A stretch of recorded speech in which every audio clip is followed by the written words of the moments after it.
నీలగిరి గారు. Hi, welcome to Galatta Telugu. So Pekamedalu movie చూశాను, చాలా ఇంట్రెస్టింగ్ అనిపించింది. పాజిటివ్స్ ఉన్నాయి, నెగటివ్స్ ఉన్నాయి, అన్నీ ఇప్పుడు డిస్కస్ చేసుకుందాము. వాటిని డిస్కస్ చేసుకునే ముందు మీ స్టోరీ ఏంటి, మీది ఎట్లా ప్రస్థానం మొదలైంది, ఎప్పుడు ఫిల్మ్ మేకింగ్ జర్నీ ఎట్లా స్టార్ట్ అయింది, ఎట్లా ఇక్కడ దాకా వచ్చారు? నేను చిన్నప్పుడు హాస్టల్లో ఉన్నాను. మాది డాన్ బోస్కో నవజీవన్ అని సికింద్రాబాద్ హాస్టల్. సో మా ప్రాపర్ వచ్చేసి గుంటూరు డిస్టిక్, ఇప్పుడు పల్నాడు డిస్టిక్లో మారింది, పెదగార్లపాడు అని మా విలేజ్. సో నేను అక్కడి నుంచి ఒక కొన్ని సిచ్యువేషన్స్ వల్ల హాస్టల్లో జాయిన్ అయ్యాను. సో హాస్టల్లో ఏ ఏజ్లో? నాదప్పుడు 13-14, అంటే నేను 6th క్లాస్ అయిపోయింది, వచ్చేసాను అక్కడికి. అలా తిరుగుతూ ఉంటే లక్కీగా నాకు హాస్టల్ దొరికింది. సో హాస్టల్లో జాయిన్ అయిపోయిన తర్వాత అక్కడ ఏంటంటే అక్కడ మేజర్గా కరిక్యులర్ యాక్టివిటీస్ ఎవరైతే ఇంపార్టెన్స్ ఉంటుందో సో వాళ్ళకి నీడీస్ కూడా కొంచెం బేసిక్ ప్రొవైడ్స్ బాగుంటాయి. ఓకే. సో 100 మెంబర్స్ ఉన్నారనుకోండి, ఇప్పుడు అందులో ఒక 10 మెంబర్స్ మంచి డాన్సర్స్ ఉన్నారనుకోండి, వాళ్ళ ట్రీట్మెంట్ బాగుంటుంది కొంచెం. అంటే ఎట్లా బెటర్ ఫుడ్ అంటే ఇప్పుడు స్టేషనరీస్ ఉంటాయి, సోప్స్ కానీ లేకపోతే థింగ్స్ కానీ, ఈ ఫస్ట్ వాళ్ళ ప్రయారిటీ ఇస్తారు. అరే వీళ్ళు అంటే మన ఇంట్లో కనుక పనిచేసేవాడికి వాడి వల్ల ఇన్కమ్ వస్తే బాగా చూసుకుంటారు. సో హాస్టల్కి ఇది కల్చరల్ యాక్టివిటీస్ వల్ల ఇన్కమ్ వస్తూ ఉంటుంది. సో ఇన్కమ్ వచ్చేవాడికి కొంచెం ఇంపార్టెన్స్ ఉంటుంది. సో ఫస్ట్ నేను అది అబ్జర్వ్ చేయగలిగాను. ఓకే, నేను ఏదో ఒక కల్చరల్ యాక్టివిటీలో ఉంటే, అంటే అది ఎడ్యుకేషన్ అనేది మిగతా అనేది అది అండర్ గ్రౌండ్గా ఉంటాయి కానీ బయటికి కనిపించేది కాదు. సో కల్చరల్ యాక్టివిటీస్ అనేది బయటకు కనిపించేది, దాంతో ఎంటర్టైన్ చేస్తాము, ఎంటర్టైన్ వల్ల కొంచెం మనీ వస్తాయి, ఆ మనీ వల్ల హాస్టల్కి హెల్ప్ అవుతుంది. సో ఈ ప్రాసెస్లో నాకు అప్పుడు డాన్స్ చాలా ఇష్టం, అలా డాన్స్ స్టార్ట్ చేసాము. సో డాన్స్ చేస్తున్న ప్రాసెస్లోనే చిన్న స్కిట్లు రాయడము. సో అశోక్ అని మన పిల్ల జమీందార్ డైరెక్టర్, ఆయన మా డాన్స్ మాస్టర్ అప్పుడు. దాని తర్వాత హరిచరణ్ అని ఒక మాస్టర్ వచ్చారు. సో తను ఏంటంటే తను మోర్ థీమ్ని బేస్ చేసుకుంటూ చేసేవాళ్ళు కంపోజిషన్ అంతా కూడా. సో అలా చిన్నప్పటి నుంచి ఒక ఆర్ట్ ఫామ్లో మింగిల్ అవ్వడం, ఆర్ట్ ఫామ్లో ట్రావెల్ అవ్వడం అనేది జరిగింది. సో దాని తర్వాత కొంతమంది ఫారినర్స్ వచ్చేవాళ్ళు. వాళ్ళు ఏంటంటే ఇప్పుడు వెనిస్ ఈ కైండ్ ఆఫ్లో వాళ్ళు ఫిల్మ్ మేకర్స్ లాగా ఉండేవాళ్ళు, ఇంటర్న్షిప్ లాగా ఇక్కడికి వచ్చేవాళ్ళు. ఏం చేయడానికి అంటే ఒక 6 months సోషల్ యాక్టివిటీస్ కోర్స్ ఉంటుందండి వాళ్ళకి. ఓకే. సో అంటే 6 months ఎక్కడన్నా అట్లా ఇండియాకి వచ్చేసి ఆర్గనైజేషన్లో ఉండేసేసి ఇక్కడ సర్టిఫికేట్ తీసుకుంటారు. అంటే సోషల్ ఫిల్మ్ స్టూడెంట్స్ వాళ్ళు, అందులో ఒకరిద్దరు ఫిల్మ్ స్టూడెంట్స్ నాకు తగిలేరు నా లక్కీ. సో అందులో సారా అని ఒక ఆమె ఉంది. సో సారాని సిస్టర్ అని పిలిచేవాళ్ళం. సో సారా ఏంటంటే ఇండిపెండెంట్ ఫిల్మ్ మేకర్ అమ్మ. సో ఆమె డాక్యుమెంటరీ ఫిల్మ్ మేకర్, ఇండిపెండెంట్గా ఫిల్మ్ చేస్తూ ఉంటుంది. సో ఇప్పుడు ప్రజెంట్ ఇటలీలో మంచి ఫిల్మ్ ఎడిటర్ లాగా మంచి పోస్ట్ ఉంది. ఓకే. సో ఆమె త్రూ ద్వారా నాకు ఒక వింగ్ ఓపెన్ అయింది. ఓకే, ఫిల్మ్ అనేది ఒక ఇలా ఉంటుంది అనే పాయింట్ ఆఫ్ వ్యూ ఓపెన్ అయింది. దాని తర్వాత రోజు లైబ్రరీకి వెళ్ళినప్పుడు ఆర్జీవి గారి చూడడం వల్ల, ఎవరు ఈ ఆర్జీవి అందరూ సపరేట్ ఉంటే అట్లా, అంటే నేను ఇష్టపడే డైరెక్టర్ పూరి జగన్నాథ్, తేజ గారు అంటే నాకు చాలా ఇష్టం, కృష్ణవంశీ గారు, వీళ్ళందరూ ఆర్జీవి గారు టూన్ ఆఫ్ ఉన్నారని తెలిసిన తర్వాత ఆర్జీవి గారి గురించి కొంచెం ఎక్కువ తెలుసుకోవాలనే ఫీలింగ్. సో ఆ జర్నీలో నేను చిన్నప్పుడు బొమ్మలాట అని ఒక సినిమా, అంటే నా 9th క్లాస్ ఆ టైంలో మన సూర్యప్రకాష్ అన్న రాఘవేంద్ర వాళ్ళ అబ్బాయి డైరెక్ట్ చేసాను. రానా గారు దానికి ప్రొడ్యూసర్, ఫస్ట్ ప్రొడ్యూసర్. ఏం మూవీ ఇది? బొమ్మలాట. ఓకే.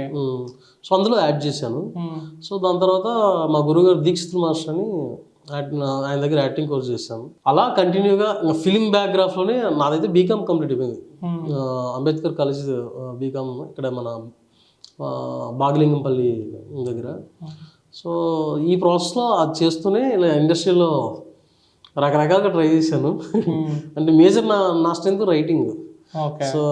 సో అంటే ప్రతిదీ కూడా నేను డాన్స్ రైటింగ్ త్రూ ద్వారా నా స్కిల్ని ఎక్స్పోజ్ చేసే ప్రాసెస్ ఉండేది. అలా అంటే ఎట్లా మ్యూజికల్స్ లాగా రాసేవాళ్ళ ఏంటి, అంటే డాన్స్ ప్లస్ రైటింగ్ అంటే ఏంటి?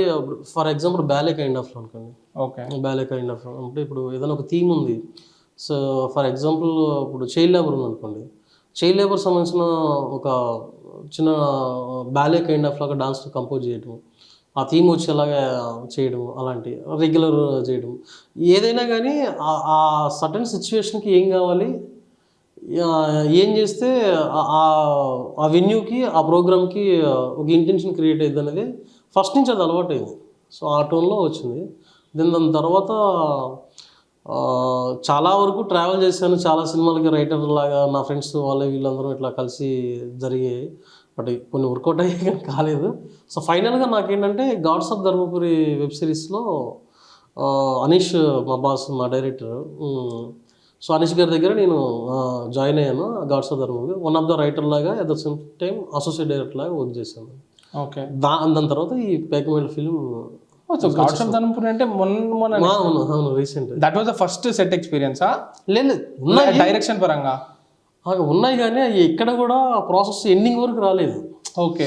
ఆఫీస్ ఓపెన్ చేయడం, స్క్రిప్ట్ వర్క్ జరగడం, మధ్యలో ఆగిపోవడం, ఇలాంటి చాలా ఒక 10 to 15 జరిగాయి అటువంటి వేరే వేరే సెటప్స్లో. సో నాకు ఫుల్ ఫ్లెడ్జ్డ్గా నేను పొటెన్షియల్గా పనిచేసిన ఒకే ఒకటి గాడ్స్ ఆఫ్ ధర్మపురి. ఓకే. సరే, లైక్ ఇంతకు ముందు స్క్రిప్ట్ వర్క్ అది ఆఫీస్ ఓపెన్ అవడం అయినా ఇదే కథగా వేరే వేరే కథలు? వేరే వాళ్ళ కథలకి నేను అందులో అసిస్టెంట్ డైరెక్టర్ లాగా, చిన్న రైటర్స్ లాగా ట్రై చేసే ప్రాసెస్ అంతే. ఓకే. ఇది అంటే గాడ్స్ ఆఫ్ ధర్మపురి ప్రాసెస్లో నేను స్టార్టింగ్ నుంచి ఎండింగ్ వరకు ప్రాజెక్ట్ బయటకు వచ్చిన ప్రాజెక్ట్ అదొక్కటే అంటున్నాను. ఓకే. ఓకే. ఏం నేర్చుకున్నారు దాని నుంచి? చాలా అండి. అంటే నాకు గాడ్స్ ఆఫ్ ధర్మపురి ఏంటంటే సేమ్ అనీష్ గారు మాకు చాలా ఫ్రీడమ్ ఇస్తారు. అంటే నేను హంజా అని నా ఫ్రెండ్, దీనికి కూడా ఎడిటర్ రైటర్ కదా, హంజా, నేను కార్తీక్ అని. సో కార్తీక్ గాడ్స్ ఆఫ్ ధర్మపురికి డైలాగ్ రైటర్. సో మీ ముగ్గురము మాకు బాండింగ్ ఏర్పడింది అక్కడ. ఈ పేకమేట్లో చేసే ప్రాసెస్లో నాకు బాగా ఇష్టమైన ఫిలిం ఈ సపరేషన్ అనే ఫిలిం, అస్గర్ ఫరాది. సో నాకు అది చాలా ఇన్స్పైరింగ్ అనిపించింది. ఇంత సింపుల్గా సిచ్యువేషన్స్ని, ఇంత సింపుల్ కథని ఇంత హానెస్టీగా, ఇంత ఎమోషనల్గా, మళ్ళీ ఎవరు ఎమోషన్ మళ్ళీ బ్రేక్ డౌన్ అవ్వదు. అంటే నువ్వు కెమెరా యాంగిల్ నువ్వు చేసే ప్రాసెస్లో, నీ వర్క్ చేసే ప్రాసెస్లో కొరియోగ్రాఫ్ చేసిన ఉండదు, అది ఉండదు, అది న్యాచురల్ బిహేవ్ చేసినట్టు ఉండదు. సో అది నాకు అంటే అలా నేను రకరకాల ఫిలిమ్స్ చూసేవాడిని. అంటే చిన్నప్పటి నుంచి ఈ ఫిలిం సర్కిల్ 1 by 1 నాకు పరిచయం అవుతున్నారు కాబట్టి ఒక్కొక్క దగ్గర నుంచి ఓకే వీళ్ళు ఎలా చూస్తారు, వీళ్ళు అలా చూస్తారు, వీళ్ళు ఎలా చూస్తారు. సో ఆ యాంగిల్స్ అన్నింటినీ అడాప్ట్ చేసుకోవడానికి ట్రై చేసేది. నాకు చాలా ఇష్టమైన డైరెక్టర్ లీజోస్. సో జల్లికట్టు. సో ఇలా అంటే మనం ఎందుకు చేయలేము, లేదా మనం ఎందుకు ట్రై చేయలేము అనేది నాకు ఎప్పుడు రన్ అవుతూ ఉంటుంది జనరల్గా. సో నేను ఇలాంటి కథలో నేను చాలా వరకు చాలా ప్రొడ్యూసర్స్ కూడా అప్రోచ్ అయ్యాను దీనికంటే ముందు. వాళ్ళకి మెలో డ్రామా అర్థమయ్యేది. అంటే ఇప్పుడు ఈ అప్రోచ్ చేశాను కాబట్టి, అచీవ్ చేశాను కాబట్టి ఇప్పుడు ప్రాస్పెక్టివ్ మారొచ్చామో. కానీ బిఫోర్ మారకముందు ఎలా ఉంటుందంటే, ఒక అమ్మాయితో డైలాగ్ చెప్తున్నాడంటే వాళ్ళకు ఒక విజన్ పడేది, నా విజన్ అది కరెక్ట్, అది మ్యాచ్ అయ్యేది కాదు. సో దానివల్ల ఏమవుతుంది, ఈడేడో పెద్ద మెసేజ్ చెప్పడానికి వచ్చిండు, సోషల్ కాజ్ చెప్పడానికి వచ్చిండు, ఆ టోన్కి వెళ్ళేది. అది కాదు, అది ఎక్కడో అండర్ లేయర్లో ఎక్కడో ఉంటుంది. రాజ్కుమార్ హిరానీ గారు కూడా ఆయన సినిమాలు చేస్తారు, సోషల్ కాజ్ కోసం సినిమాలు చేయడు. అది పార్ట్ ఆఫ్ అవ్వాలి కానీ అదే ఇది అవ్వదు.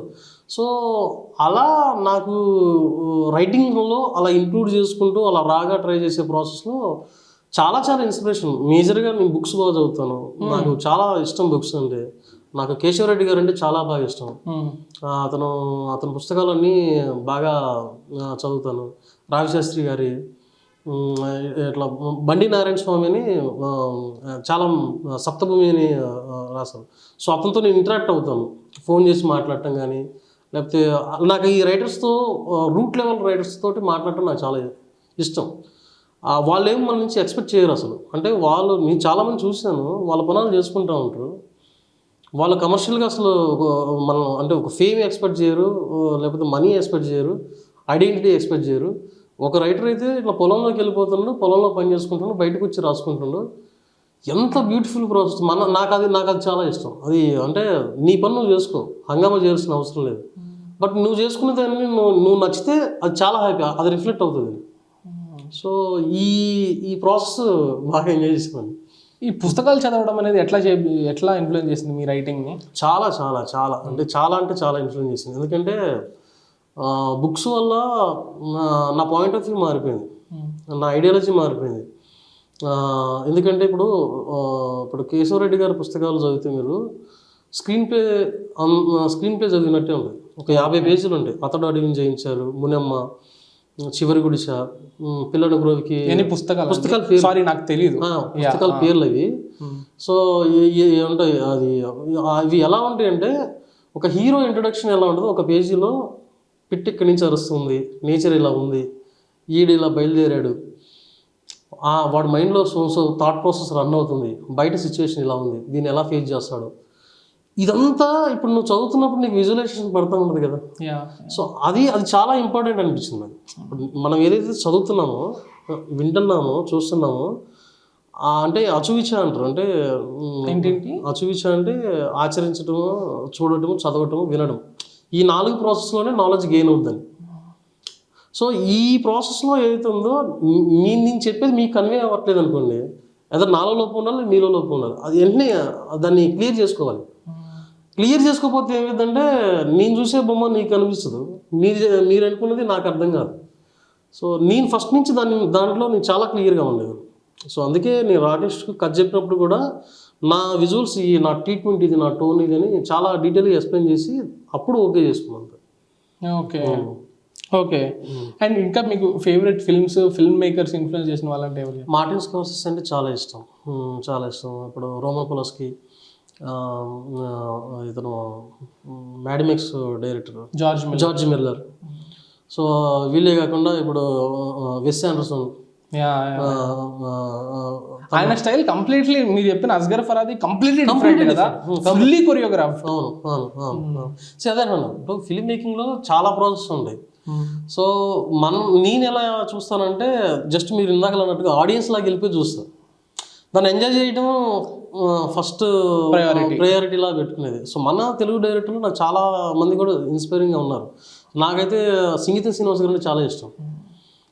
జంజాల గారు కానీ, సంగీతం గారు కానీ, విశ్వనాథ్ గారు.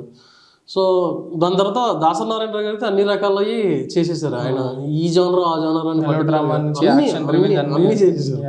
సో అంటే దాన్ని అలాగే చూడాలి, కానీ నా టేస్ట్తో నేను లింకప్ అయి చూడను, అక్కడి నుంచి ఏం తీసుకోగలను అన్న దాన్ని నేను పర్టికులర్గా ఫోకస్ చేస్తూ ఉంటాను. ఓకే. కొన్ని బుక్స్ రికమెండ్ చేయండి, లైక్ ఇంపార్టెంట్ తెలుగు పుస్తకాలు మీకు బాగా నచ్చినవి. ఇది మన అతడు అడిగిన చేయించాడు, చాలా బాగుంటుంది. మునెమ్మ అనే ఉంటుంది. What is it about? అతడు అడిగిన చేయించాడు అనే బుక్ ఏంటంటే ఒక ఎరకలతను ఒక పందిపిల్ల మిస్ అయిపోయింది, అడవిలోకి వెళ్ళిపోద్ది. ఎలకలతంటే ఎరుకులి అంటే ఆయన బుక్స్ అని ఆయన రైటింగ్స్ ఎలా ఉందంటే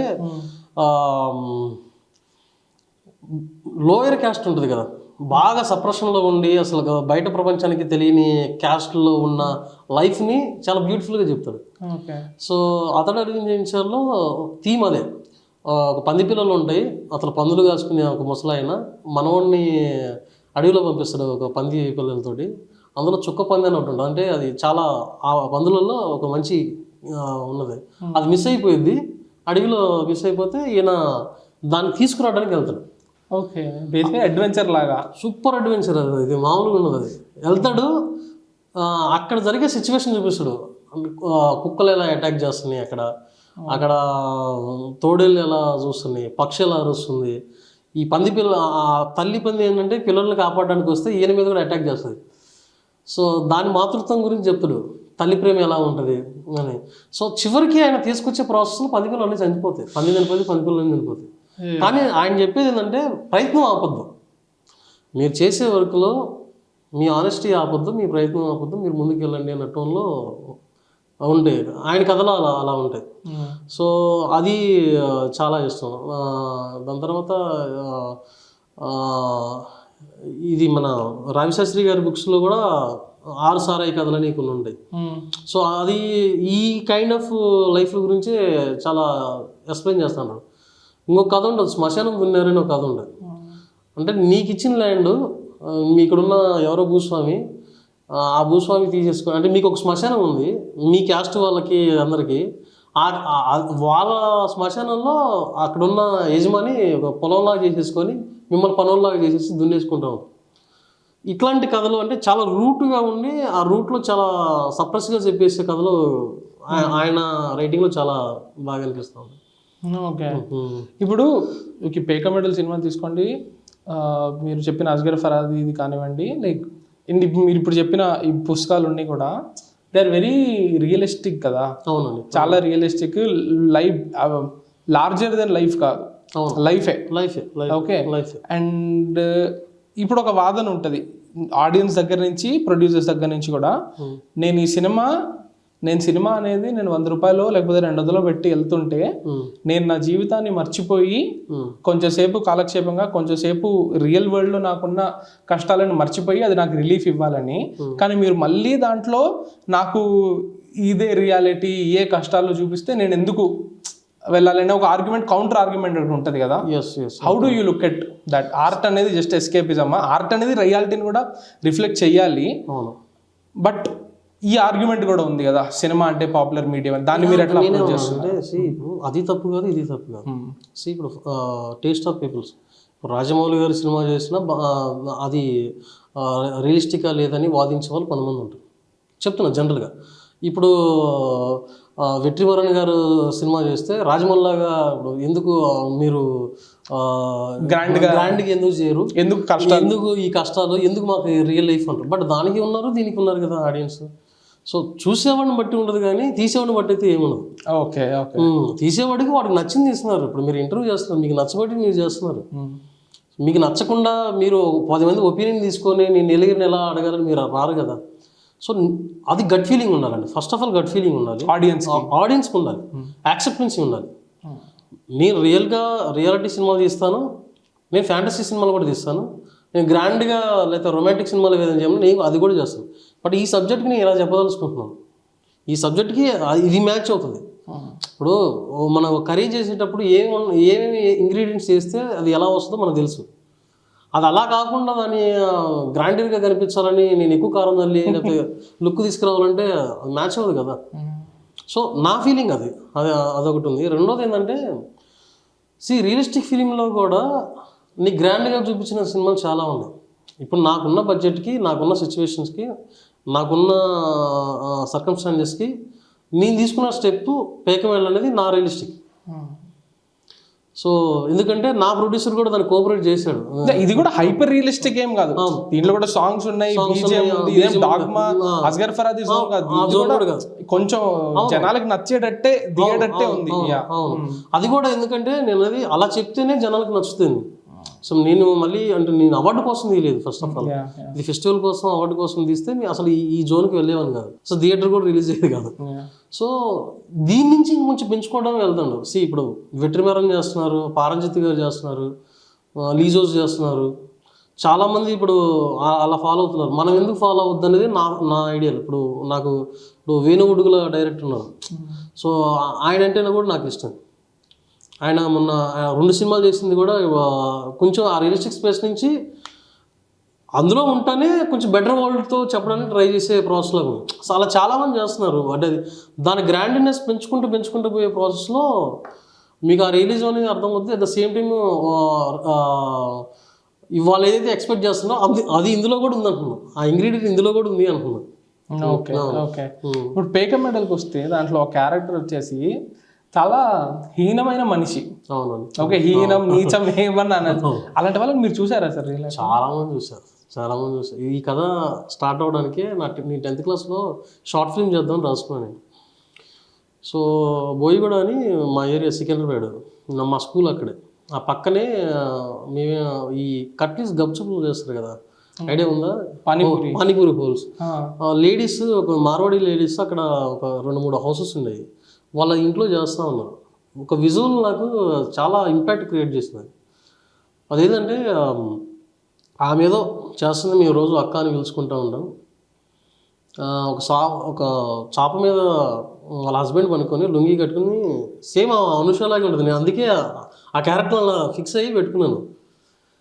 ఆమె పని చేస్తుంటే వాడు నడుము మీద కాలేసి తంతున్నాడు. చాప ఉంది, చాప పక్కనే చిన్న పొయ్యి, కరెక్ట్గా పడుకుంటే కాలుకి ఆమె అందుతుంది. నాకు చాలా ఎంబారసింగ్ అనిపించింది. అంటే ఇలాంటి వాళ్ళు ఉంటారా అని. ఆమె కష్టపడుతుంది, వీడు సోమరిపోతులా ఉంటున్నారు. ప్రతిరోజు నైట్ కొట్టే సౌండ్లు వినపడుతూ ఉంటాయి రోడ్డు మీద పోయే వాళ్ళకి. సో మళ్ళీ బయటకు వచ్చి వాడు చాలా నీతులు చెప్తూ ఉంటాడు. ఇలాంటి వాళ్ళు నేను చాలామంది చూశాను. ఇప్పుడు దీనికి ఇంకొక ఎగ్జాంపుల్ ఏంటంటే, నాకు బుక్స్ చదివిన తర్వాత కూడా ఒక రకమైన ఎమోషన్ క్రియేట్ అవుతూ ఉంటాయి. అందులో అసమర్థుడి జీవిత యాత్ర అనే ఒకటి ఉంటుంది, మీకు ఐడియా ఉందా? చాలా మంచి పుస్తకం. అందులో కూడా ఏంటంటే ఎవరు రాసింది? సారీ రైటర్ పేరు నాకు స్ట్రైక్ అవ్వట్లేదు. అదొకటి చివరికి మిగిలిందని బుచ్చిబాబు గారు బుక్ ఒకటి ఉంది. బుచ్చిబాబు అని ఒక చాలా ఫేమస్ రైటర్ తెలుగులో. చివరికి మిగిలిందని ఆయన ఒక పుస్తకం. అంటే రైటింగ్ని ఎంతసేపు నువ్వు హోలీగా హీరోని వాటిని ఎలివేషన్సే కాకుండా ఒక డిఫరెంట్గా కూడా ట్రై చేయొచ్చు అని చెప్పిన పుస్తకాలు ఇవి. అలాంటి రైటింగ్లో నేను ఎందుకు హీరోగా ఇంట్రొడ్యూస్ చేయకూడదని నాకు అనిపించింది. సో అదెందుకు నేను యాడ్ చేసుకోలేదు, హీరో అంటే 10 మందిని కొట్టాలి అని కాకుండా ఎందుకు ఇలా చేయకూడదని ఫస్ట్ ఫీలింగ్ అనిపించింది. రెండోది, నాకు ఇలా సఫర్ అవుతున్న వాళ్ళ టోన్కి, అంటే ఇప్పుడు నువ్వు సఫర్ చేస్తూ ఉంటావు, నీ వల్ల మేము అందరూ సఫర్ అవుతున్నావు, ఎంత చెప్పినా నువ్వు మారవు, నీకు 10 సార్లు చెప్తాం 15 సార్లు చెప్తాం, నీకు ఇంకేంటి ఇంకా లీనియస్ లాగా ఉంటుంది, కానీ దాన్ని ఇంకా అడ్వాంటేజ్ తీసుకునే స్టేజే కానీ దాన్ని మారే స్టేజ్ ఉండదు. దీనికి నాకున్న కోపంతో నేను ఒక ఎండింగ్ రాసుకున్నాను. ఈ సినిమా ఎండింగ్ ఆ కోపంతో వచ్చిన ఎండింగ్ ఇది. ఓకే, వాడు పనిష్ అవ్వలేదు కదా అట్లా చూసుకుంటే? కానీ పనిష్ అవ్వలేదంటే ఇప్పుడు వాడు పనిష్ అవ్వటం కాదు, వాడి కర్మ వాడు సావని, వాడు వదిలే, వాడు ఒక్కతాక వాడు వంకర. కానీ నీ లైఫ్ ఏంటి? ఈ అమ్మాయి గెలిచింది, నీ లైఫ్ ఏంటి? నువ్వు ఎలాంటి డిసిషన్ తీసుకున్నావు? నువ్వు ఎందుకు మూవ్ అని అవ్వద్దు? సొసైటీ ఏమైనా అనుకుంటుంది ఈ 4 గోడల మధ్యలో ఉండాలి, వాళ్ళు అనుకుంటారు వీళ్ళు అనుకుంటారు కదా. నీ భవిష్యత్తు, ఈ పిల్లల భవిష్యత్తు, రోజు తన్నులు తినేది నువ్వు, తిట్లు తినేది నువ్వు, ఇబ్బంది పడుతుంది నువ్వు, నీ లైఫ్ నీకు ఇంపార్టెంటే కదా అని నా ఉద్దేశం.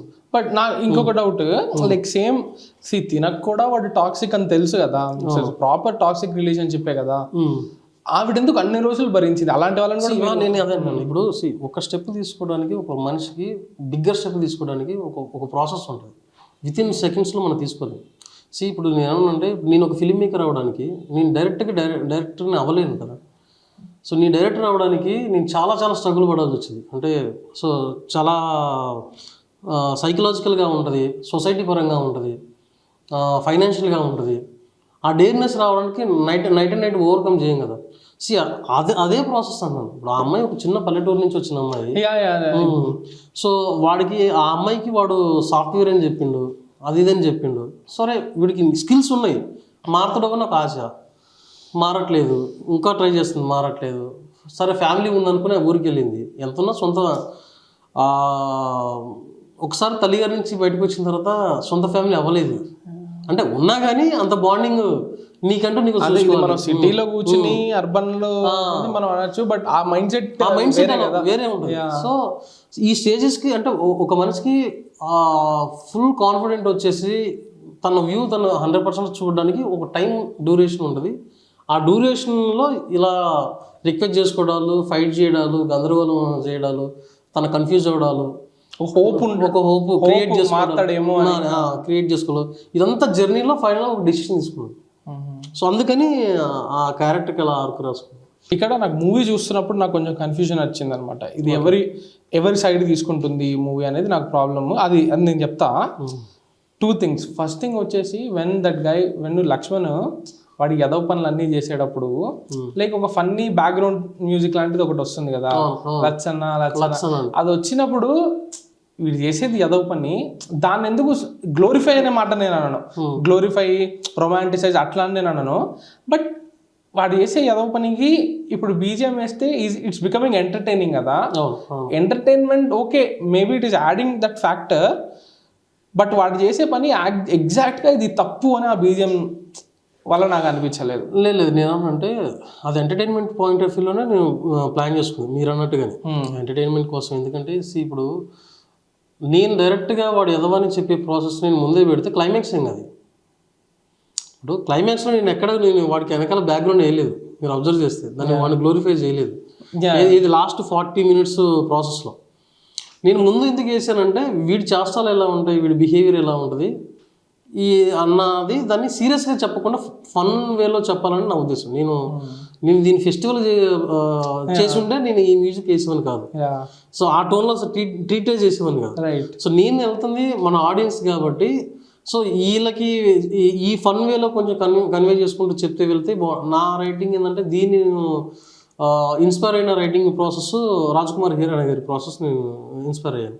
సో తను ఫన్ చేస్తూ ఉంటారు, ఒక హ్యూమర్ రన్ అవుతూ ఉంటుంది, ఒక మన జంజాల గారు కానీ రన్ అవుతూ ఉంటుంది. ఎండింగ్ వచ్చేసరికల్లా ఆ ఫన్ దానికి ఒక మీనింగ్ ఉండేలా చూసుకుంటారు. మీనింగ్ లేకపోతే మీనింగ్ లేదని క్లియర్ కట్గా అర్థమయ్యేలా చెప్తారు. సో నేను ఆ పాయింట్ ఆఫ్ వ్యూలో తీసుకున్నాను. అందుకే నేను లాస్ట్ ఒక 40 minutes ప్రాసెస్లో వాడిని గ్లోరిఫై చేసే ప్రాసెస్ నేను పెట్టుకోలేదు. సో వాడు ఇది అన్నట్టుగా వర్డ్స్ ఎండ్ క్లియర్ అయిపోయింది. సో స్టార్టింగ్ మిడిల్లో ఏంది, ఎందుకంటే నీకు కామిక్ జనరేట్ అవ్వట్లేదు లేకపోతే ఏది జనరేట్ అవుతున్నప్పుడు నువ్వు అంతవరకు చూడవు కదా, నువ్వు అంతవరకు వెయిట్ చేయలేవు కదా. ఎందుకంటే నేనైతే పర్టికులర్గా నేను చాలా క్లియర్గా ఉన్నాను, నేను ఫెస్టివల్ని టార్గెట్ చేయట్లేదు కాబట్టి నేను కామన్ మ్యాన్తోనే వెళ్తున్నాను, కామన్ మ్యాన్కి నచ్చేలా వెళ్ళాలి. సో తను మీరు అన్నట్టుగా ఒక బటర్ వేయాలి, ఒకటి ఇంకేదో చెప్పాలి, తప్పని చెప్పాలి, కొంచెం ఏదో చేయాలి. సో ఆ ప్రాసెస్లోనే ఇదంతా జరిగింది. సో ఎండింగ్ వచ్చేసరికల్లా నేను చెప్పదలుచుకున్న హానెస్ట్ మూమెంట్ అది చెప్పచ్చు. ఇప్పుడు ఒకవేళ నేను షార్ట్ ఫిల్మ్ చేసి ఉంటే నేను లాస్ట్ 40 minutes నాది అయిపోయేది, ఇదంతా చెప్పాల్సిన అవసరం లేదు. సో ఫిలిం కాబట్టి అదంతా అవసరం, ఆ వరల్డ్ క్రియేట్ చేయడం, క్యారెక్టర్ క్రియేట్ చేసే ప్రాసెస్ ఇది అవసరం అనిపించి పెట్టాను అంతే. క్యారెక్టర్ లక్ష్మణ్ అనే పేరు పెట్టాలనేది ఏ ఐడియా? అది కాంట్రాస్ట్. ఓకే, అంటే చాలా మంచి లక్ష్మణ్. చాలా సింపుల్ అండి. నా ఫ్రెండ్ లక్ష్మణ్ మీసాల నా close friend. Okay okay okay. నేను మా ఫీల్ అయి ఉంటాడు కదా ఆయన చాలా మంచోడు. అదే అందే, ఆయన చాలా మంచోడు. సో లేదు ఇట్లాంటి క్యారెక్టర్ పేరు పెడితే ఊరికే సరదాగా నీ పేరు పెడతాను అన్నట్టు నేను అట్లా. సో నాకేంటంటే అది అంత ఆలోచించలేదు, కానీ లచ్చన్న అంటాం, లచ్చిగా అంటాం, ఈ పదాలు జనరల్గా మన వాడుక భాషలో బస్తీలలో అక్కడ రెగ్యులర్గా మారుతారు. ఈ పేరుని ఎన్ని రకాలు పిలిచినా కానీ మీనింగ్ మారదు అన్నది. లచ్చిగా, లచ్చన్న ఈ పదాలు అనడానికి హెల్ప్ అవుతుంది. నేను మళ్ళీ దానికి చిన్న లత్కూర్ అనేది ఒకటి యాడ్ చేసుకున్నాను. సో తిరిగారా ఈ బస్తీలు వీటన్నిటిలో? తిరిగాను. ఒక 32 బస్తీలు కవర్ చేసాము హైదరాబాద్ మొత్తంలో. ఫుటేజ్ తెచ్చుకోము, బస్తీలు అన్నీ తిరిగిన తర్వాత నాకు బాగా యూనిక్గా అనిపించింది ఏంటంటే పురాణాపురిని నేను మొత్తం రీసెర్చ్ చేసుకున్నాను, ఎవరు చూపించలేదు. శేఖర్ కమలా గారి ఫిలిం అని వచ్చింది కదా, మన లవ్ స్టోరీలో బ్రిడ్జ్ ఒకటి ఉంది. ఆ బ్రిడ్జ్ కనిపించేటట్టు ఇల్లు కూర్చొని మందు తాగుతుంటారు, అదే కదా ఆ బ్రిడ్జే కదా? అది కాదు, ఆ బ్రిడ్జ్ ఏంటంటే వీళ్ళు బట్టలు ఉతికేటప్పుడు రైట్ వెనకాల ఈ బ్రిడ్జ్ లో ఒక 4-5 ఉన్నాయి అక్కడ కవర్. వీళ్ళు మందాగే బ్రిడ్జ్ కూడా వెనకాల ఒకటి ఉంది. Okay okay. సో ఆ ఏరియా అనుకున్నాం, ఒక రివర్, ఒక బస్తీ, ఆ బస్తీలో ధోబీగఢ్ లాంటి, ఆ బస్తీలో చిన్న ఇరుకిరుకుగా ఉండే గల్లీలు ఎప్పుడు వెట్టిగా ఉంటాయి. ఈ టోన్ చాలా అథెంటిక్గా ఉంటుంది అన్నట్టుగా అనిపించింది. నేను హిందీలో కూడా 1-2 ఫిల్మ్ చూసాను. మన హైదరాబాద్ డైరెక్టర్ మర్చిపోయాను అతని పేరు. 8am మెట్రోలో ధోబీఘాట్ ఉంటుంది అనుకుంటా. ధోబీఘాట్ ఉంటుంది. మన మల్లేశం డైరెక్టర్ రాజ్ ఆయనదే కదా. అవును, 8am మెట్రోలో ఉంటుంది ధోబీఘాట్. సో ఇలాంటి చిన్న సెటప్లో చాలా బ్యూటిఫుల్గా చెప్పే ఫిలిమ్స్ కొన్ని ఉన్నాయి. సో వాటి అంటే వాళ్ళు ఎలా చేయగలిగారు అనేది ఒక కేస్ స్టడీ లాగా తీసుకున్నాం. కేస్ స్టడీ లాగా తీసేసుకొని ప్లాన్ చేసుకున్నది. మీరు ఎలా చేశారు, ఎట్లా షూట్ చేశారు అక్కడ? నేను అంటే నా ప్రాసెస్ ఏంటంటే నేను వెళ్ళిపోయాను బస్తీలోకి. వెళ్ళిపోయి ఒక 3-4 days బాగా రికీ చేసుకొని ఎక్కడెక్కడ ఏమి ఉన్నాయి, ఎలాంటివి ఉన్నాయి, వెదర్ ఉందని చూసుకున్న తర్వాత అక్కడ ఇల్లు ఉంది బస్తీలో, నాకు నచ్చిన ఇల్లు. ఆ ఇల్లు ఏంటంటే దానికి 3 doors ఉన్నాయి, చాలా చిన్న ఇల్లు, దానికి మళ్ళీ 3 doors ఉన్నాయి. అంటే మన కెమెరాని ఎట్టయినా మేము మేజర్గా యూజ్ చేసింది గింబల్ యూజ్ చేసాం. స్టడీ క్యామ్ గింబల్ ఎక్కువ యూజ్ చేసుకున్నాం. సో 3 doors ఉండడం వల్ల మాకు అడ్వాంటేజ్ ఏంటంటే మొరాటినెస్ బ్రేక్ చేయొచ్చు. సో ఒకే ఫ్రేమ్ కాకుండా వాడు ఇక్కడి నుంచి నడుచుకుంటూ వెళ్తాడు, ఇటు నుంచి వెళ్తాడు, మధ్యలో సడన్గా వెళ్ళిపోతాడు. మీరు అబ్జర్వ్ చేస్తే ఆ అమ్మాయిని స్లాబ్ చేసిన తర్వాత కొట్టిన తర్వాత వాడు వేరే డోర్ నుంచి వెళ్తాడు, ఈ అమ్మాయి వేరే డోర్ ఓపెన్ చేస్తాడు. సో ఇట్లాంటి ఫెసిలిటీస్ కొన్ని ఉన్నాయి. సో దానివల్ల ఏమంటే మళ్ళీ డోర్ ఓపెన్ చేయగానే బ్యాక్ సైడ్ అంతా మూసీ రివర్ కనిపిస్తూ ఉంది. మూసీ రివర్ ఉంటుంది బ్యాక్లో. సో ఫోర్గ్రౌండ్లో చిన్నగా నీ కెమెరా పెట్టుకున్నా కానీ ఇది ఓపెన్ ప్లేస్ లాగా కనిపిస్తూ ఉంది. మేము వాళ్ళని రిక్వెస్ట్ చేస్తాం, ఇంటికి వెళ్ళిపోయి వాళ్ళతో మాట్లాడాను. నేను మా రవి అని మా మేనేజరు, మీ ఇద్దరు వెళ్ళి మాట్లాడి వాళ్ళకి ఒక 3 months మీరు వేరే ఇంటికి వెళ్ళండి అని రిక్వెస్ట్ చేశాం. సో వాళ్ళు చాలా సపోర్ట్ చేశారు. వెంటనే ఆ స్ట్రీట్ ఆ గల్లీ మొత్తం మాకు ఎలా అంటే అంత కోఆపరేట్ చేయడం నా లైఫ్లో ఫస్ట్ టైం చూస్తున్నాను అది. చాలా కోఆపరేట్ చేశారు వాళ్ళు. అయితే వాళ్ళు పక్కకి వెళ్ళిపోయారు. ఏదన్నా వస్తువు కావాలంటే ఆ పక్కింటి ఇస్తారు, ఎదురింట్లో ఇస్తారు. లైక్ ఎట్లాంటివి గిన్నెలు కానీ ఏదైనా వస్తువులు కానీ. మార్నింగ్ ఇప్పుడు చాలా ఇరుగ్గలీలు కదా, బైకులు అన్నీ అక్కడ పెట్టుంటాయి. ఎర్లీ మార్నింగ్ కాల్ చేసేవాళ్ళు బైకులని, వచ్చి తాళాలు ఇచ్చేసేవాళ్ళు. మా అసిస్టెంట్ డైరెక్టర్లు అందరూ బండ్లు తీసుకుని ఎక్కడ పెట్టేవాళ్ళు ఆర్ట్ డిపార్ట్మెంట్ వాళ్ళు. కొన్నిసార్లు జూనియర్ ఆర్టిస్ట్ లేకపోతే అన్న మీరు ఈ టైంకి ఇట్లా వెళ్ళండి, మీరు ఇటు నుంచి వెళ్ళండి అంటే వెళ్ళేవాళ్ళు. వాళ్ళ పెళ్ళిళ్ళకి వాళ్ళ ఫంక్షన్లు కూడా మా కార్డులు వచ్చాయి. ఓ నైస్. సో అంత బాండింగ్ వాళ్ళు మాకు చాలా హెల్ప్ చేస్తారు ఈ సినిమాకి. ఓకే, ఎక్కడ షూట్ అదే ఎన్ని రోజులు షూట్ చేసి ఉంటారు? ఆ ఏరియాలో మేము ఒక 25 days చేసాము. 25 days పట్టింది. ఓకే, చాలా చాలా. వాళ్ళు చూసారా మూవీ? ఎవరైనా చెప్పారా చూసి? 2 సార్లు ట్రై చేసాము, అందరూ అవైలబుల్ లేరు. బంచి లాగా చూస్తారు, కొంచెం అక్కడ కొంచెం అక్కడ కొంచెం లాగా చూసారు. ఆ బస్తీలో ఇప్పుడు ఆ పిల్లలు కూడా వాళ్ళే. లాస్ట్ లక్ష్మణ్ గారు చచ్చిపోయినంట అక్కడ వాళ్ళే, ఆ పిల్లలే వాళ్ళంతా. వాళ్ళని అందులో ఇన్క్లూడ్ చేసుకున్నారు యాక్టర్స్ లాగా. Nice nice. ఇప్పుడు రైటింగ్ పరంగా వస్తే ఆ హోల్ ఎక్స్ట్రా మ్యారిటల్ అఫైర్ ఉంది కదా, నాకు 2 ప్రాబ్లమ్స్ మాట. ఆబ్వియస్లీ నేను అవుట్ సైడర్ని కాబట్టి ఇట్లా చేసి ఉండొచ్చు కదా, అట్లా చేసి ఉండొచ్చు కదా, అట్లా రాసి ఉండొచ్చు కదా అని చెప్పి నాకు 100 ఒపీనియన్లు ఉంటాయి. అన్ని వ్యాలిడో కాదో దట్ ఈస్ డిఫరెంట్ థింగ్. నాకు అనిపించింది చెప్తున్నా, మీరు మీ సైడ్. So 2 points. ఒకటి, ఈ ఎక్స్ట్రా మ్యారిటల్ అఫైర్ మీద సినిమా చాలా టైం స్పెండ్ చేస్తుంది. ఓకే, ఆల్మోస్ట్ ఒక 30 to 40 minutes స్పెండ్ చేస్తుంది. స్పెండ్ చేసిన తర్వాత కూడా అది ఎట్లా ఎండ్ అవుతుందో అదంతా డ్రామాటిక్ వాల్యూగా అయితే మీరు మూవీలో చూపించలేదు. ఓకే, సింపుల్ గా అయిపోతుంది. తీసుకెళ్లారు, కొట్టారు, ఆమె వచ్చింది, నెక్స్ట్ టైం వస్తే నువ్వు మెసేజ్ పంపిస్తుంది, నువ్వు పోలీసులకు పట్టించేస్తాను నీకు అని చెప్పింది. ఓకే, దానివల్ల వైఫ్ ఇంటికి వెళ్ళిపోయింది. మీకు కథ పరంగా ఏం జరగాలో అది అచీవ్ అయిపోయింది, వైఫ్ వదిలేసి వెళ్ళిపోవడం. బట్ డ్రామాటిక్ వాల్యూగా అయితే అదంతా జరగలేదు. So instead of spending some 30 minutes on this extra marital thing, dramatic వాల్యూగా అది అంతా లేదు.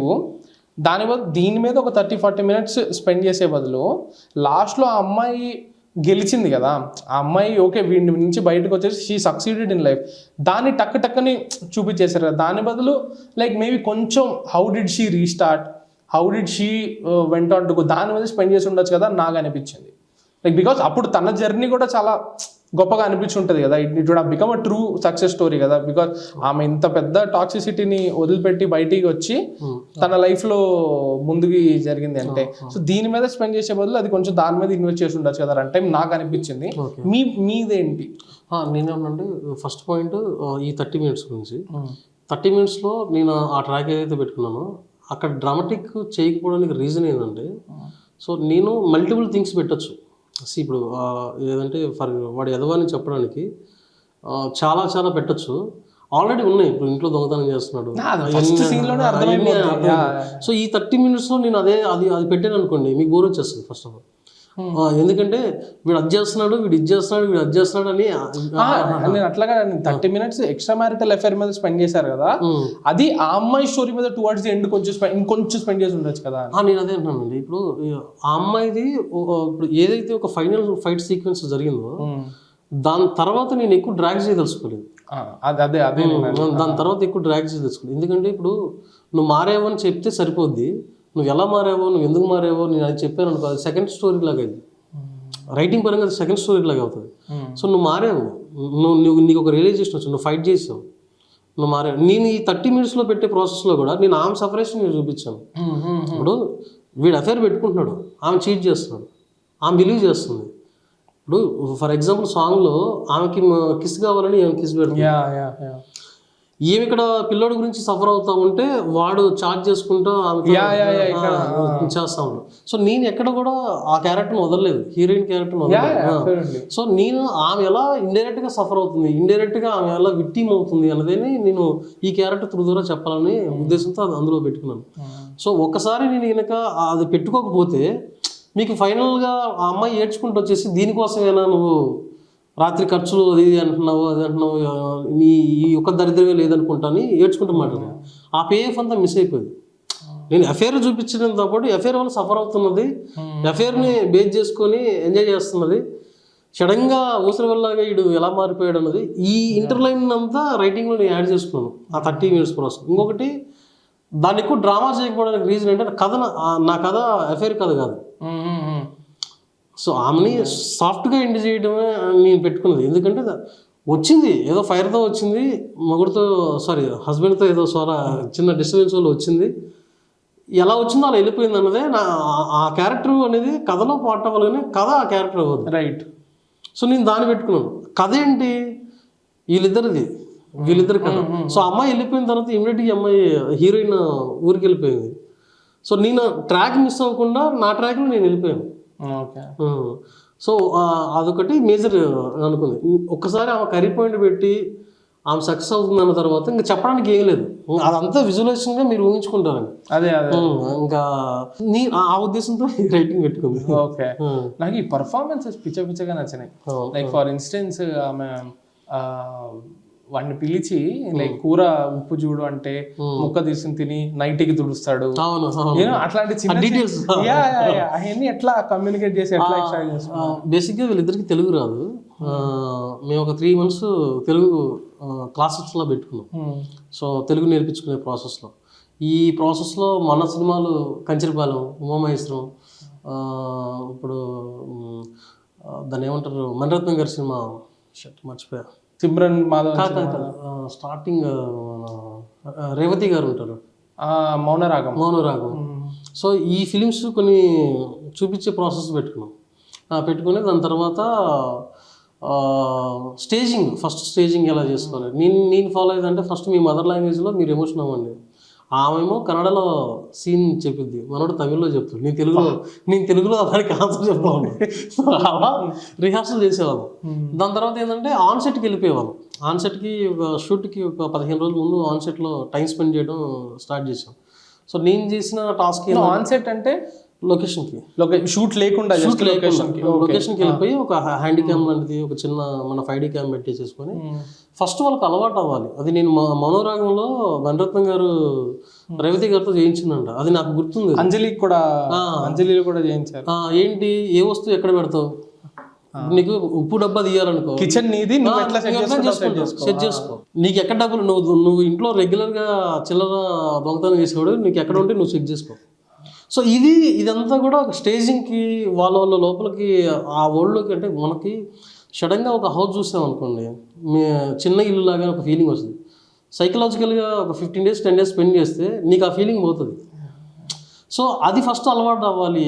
ఇది నా వరల్డ్ అని ఫస్ట్ వాళ్ళు బిలీవ్ చేయాలి. వాళ్ళ బాడీ కానీ వాళ్ళ మైండ్ సెట్ కానీ బిలీవ్ చేయాలి. అక్కడ ఉన్న సరౌండింగ్ పీపుల్తో వాళ్ళతో రోజు మాట్లాడించేవాళ్ళు. వాళ్ళు సరదాగా వినోద్ అయితే అందరూ అన్న అని అనుకుంటా, వినోద్ అన్నది అని మాట్లాడేవాళ్ళు. అనుషని అయితే వాళ్ళు బతుకమ్మ అలాంటి ప్రోగ్రామ్స్ అయితే అనుషని ఇన్వాల్వ్ చేసేవాళ్ళు. బతుకమ్మ ఆడేది అనుష 2-3 సార్లు అలా జరిగింది అట్లా. సో వీటి వల్ల ఏమైంది, ఓకే వాళ్ళ థాట్ ప్రాసెస్ ఏంటి, వాళ్ళ ఐడియాలజీ ఏంటి, వాళ్ళ టోన్ ఏంటి, సో అవన్నీ ఫస్ట్ అడాప్ట్ అవుతాయి కదా.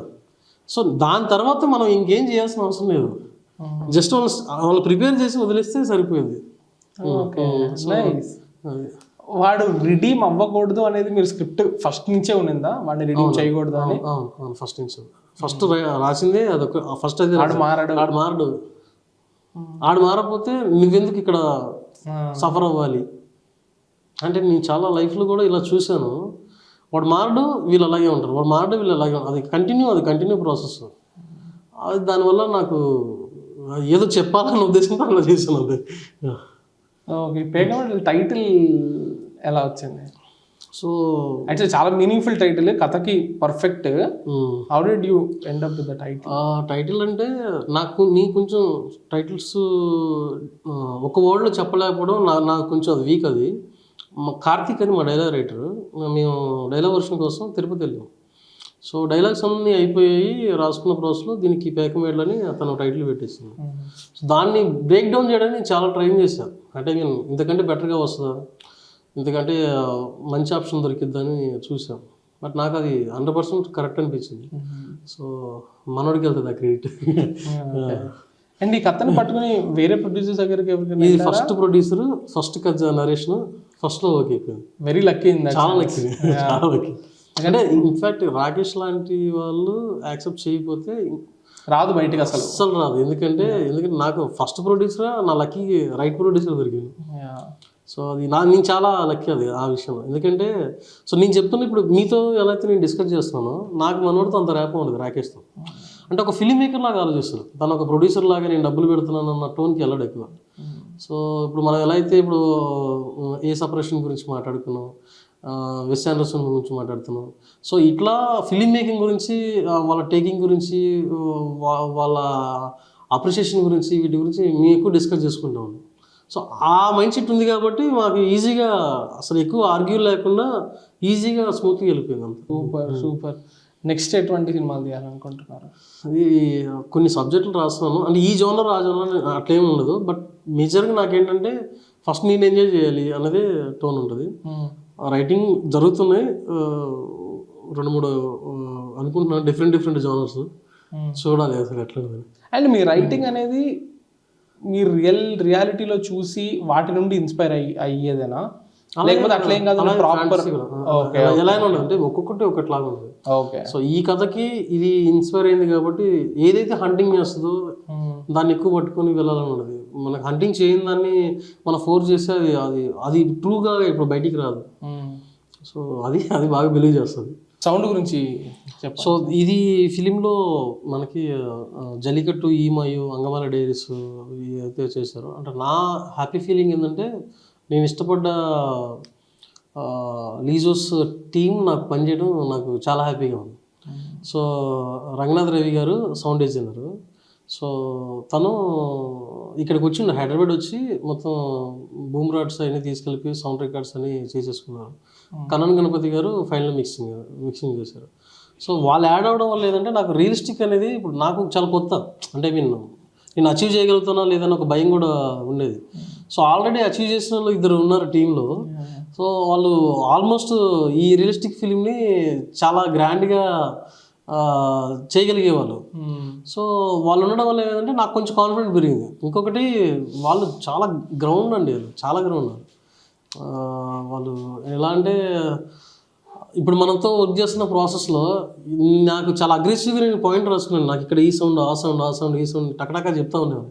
ఒక 2 నిమిషాలు నువ్వు ఆగనేసి ఆయన డిజైన్ చేసేసుకొని అంతా కంప్లీట్ అయిపోయిన తర్వాత పిలిచి, లైక్ ఎగ్జాంపుల్ ఏంటి, ఎటువంటి సౌండ్స్ బస్తీలో వినపడి?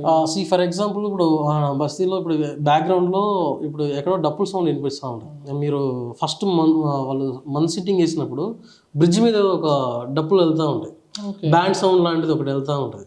ఓకే.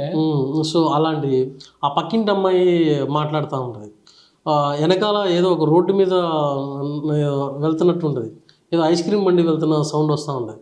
సో ఇవన్నీ చాలా న్యాచురల్గా ఒక హజా వచ్చిన సౌండ్.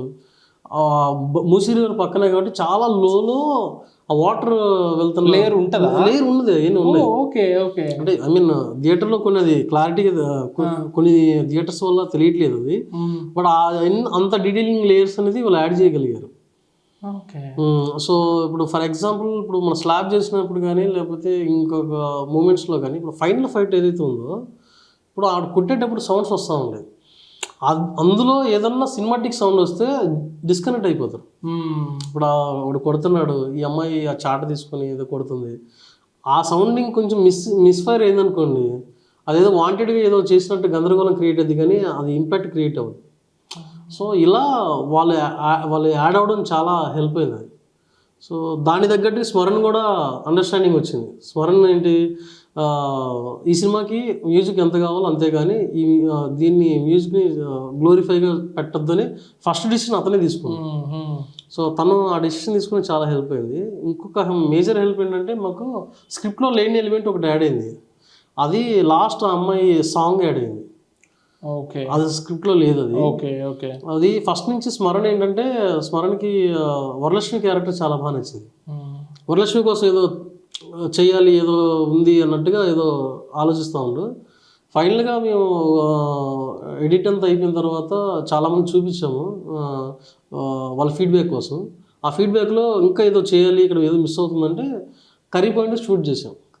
స్లోగా పైకి రోడ్డు మీద వచ్చేది కానీ కర్రీ పాయింట్ ఎపిసోడ్స్ అక్కడెక్కడ కొన్ని షార్ట్స్ చేసాం. సో తనకి ఇమీడియట్గా ఒక ట్యూన్ వచ్చేసి దానికి ట్యూన్ డిజైన్ చేసేసి నేను కార్తీక్ డైరెక్టరే సాంగ్ లిరిక్స్ అని రాసింది. సో మేము ఇద్దరం వెళ్ళిపోయి వెంటనే సాంగ్ కంపోజ్ చేసేసుకొని అది యాడ్ చేసాం. సో అది చాలా హెల్ప్ అయింది. అంటే ఎండింగ్ వచ్చేసరికి అది నాకు చాలా సర్ప్రైజ్గా ఉంది. అది నేను ఎక్స్పెక్ట్ చేయలేదు. అది స్క్రిప్ట్లో అంటే టీం వల్ల మంచి టీం దొరకడం వల్ల అందరూ కొలాబరేషన్ వల్ల ఒక ఎలిమెంట్ యాడ్ అయినది. ఓకే.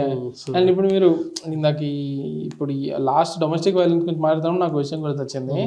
ఆ సీన్ వేర్ వరాలకి వీడు ఇంకా ఉద్యోగం మానేశాడు అని హెచ్ఆర్ కాల్ చేసినప్పుడు ఆడు పెయింట్ చేస్తుంటాడు. అవును అవును. అది మీరు అనుకుని పెట్టారా? లైక్ హీస్ ట్రైంగ్, అది ఎట్లా నాకు ఎట్లా అనిపించింది అంటే వీడు మారిపోయాడు, రంగు మార్చేస్తున్నాడు, మొత్తం మార్చేయడానికి ట్రై చేస్తున్నాడు, కానీ సగంలో ఆపేశాడు. అట్లా సింబాలిక్. అది బాలు మహేంద్ర గారు డైరెక్టర్. ఆయన థీమ్స్ నాకు చాలా ఇష్టం. ఇట్లా చిన్న చిన్నవి అంటే ఏదో ఒక సింబాలిక్ పెడతారు, దాన్ని ఎలివేషన్ చేసే ప్రాసెస్లో ఎక్కడో ఇది ఇంకా ఇక్కడే ఉంది, ఇదే స్టేజ్లో ఉందని చెప్తా ఉంటాను. సో నేను అది వాంటెడ్గానే రాసుకున్నది. ఆగిపోయింది.